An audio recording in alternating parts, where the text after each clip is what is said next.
Hello there.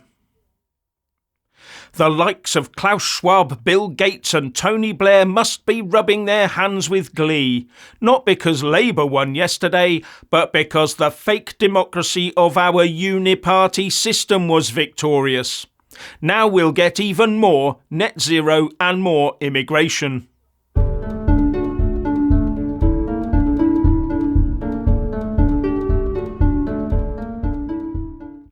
The pundits out there can bleat this and that all they like about yesterday's by-elections, because all it showed to me is that the majority of people out there, except probably you watching this video, that the majority of people out there are content to continue placing their trust in our two-party state system.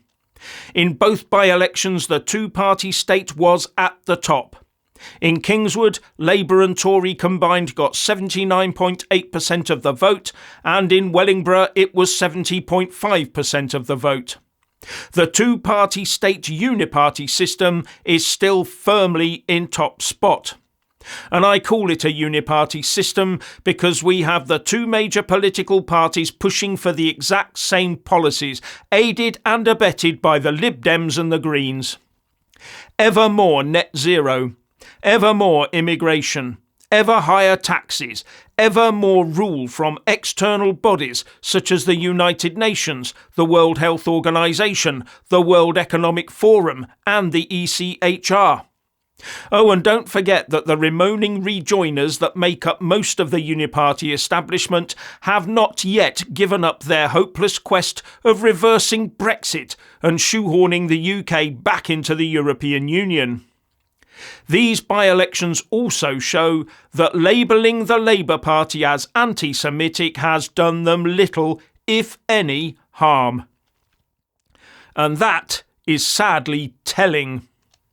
Yes, I know it was the usual by-election low turnout of voters, but it all looked like the turnout of a protest vote to me, not the turnout of people looking to all back one person or party with a raft of new good ideas for the good of the nation. Not a vote for something, more a vote against something. And ultimately, in so doing, the electorates of those constituencies have overall opted for more of the same thing. Real change does not seem to be the order of the day. Now, it is good news that one insurgent party, Reform UK, has managed to drive its wedge into the political vote pie chart in a meaningful way. By getting 13% in Wellingborough and 10.4% in Kingswood, and so saving their deposits. Reform UK has definitely rocked the boat. But apart from party diehards, most people vote with a different mindset in a by-election than when they vote in a general election. And don't overlook the Farage factor. Nigel Farage has still not committed to a 100% commitment to the Reform UK cause by standing in a seat for the general election. The big question is, are these 13% and 10.4% vote share results enough to make him think he has a chance of becoming an MP if he stands? I'm not sure it does. And without that heavily engaged Farage factor, how much further can Reform UK go? Now, the next test will be the Rochdale by-election on the 29th of February in 2 weeks' time. How will the Reform UK candidate Simon Danczuk fare there? Remember, he was the MP for Rochdale for 7 years between 2010 and 2017, 5 of them as a Labour MP. But he is surrounded by a bit of controversy, to say the least. All that we do know about that by-election so far is that Labour, who held the seat, will lose that seat. Because even if their candidate on the ballot paper wins, he would immediately have the party whip removed because his party has already disowned him for alleged anti-Semitic comments. In fact, this election may be an indicator of just how deep anti-Semitism runs in certain quarters of the UK. Now, the real insurgent candidate in Rochdale is, of course, George Galloway. But he's an outlier, all on his lonesome. So I'm not sure the blob will be concerned much with him. He may be a welcome distraction to them, something to entertain the masses with while they get on with their dirty globalist work. And get on with it they will be, in no doubt. They are now anticipating a huge Labour majority that Keir Starmer will claim gives him the mandate for change.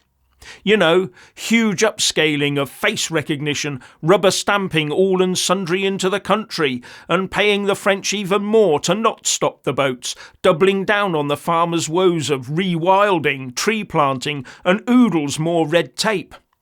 Reinstating the earlier dates for banning the sale of new petrol and diesel cars, canning new oil and gas contracts, giving the vote to everyone who lives here over the age of 16. And when I say everyone, I mean everyone, even recent foreign arrivals.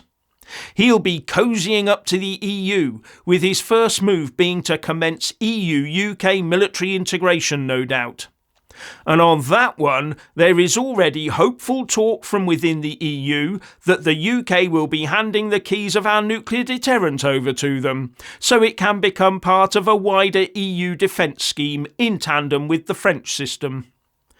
All because Donald Trump said that if a European NATO member won't spend 2% of its GDP on defence, then Putin should be allowed to invade them. All he was warning is that NATO states must pay their dues by investing in their militaries.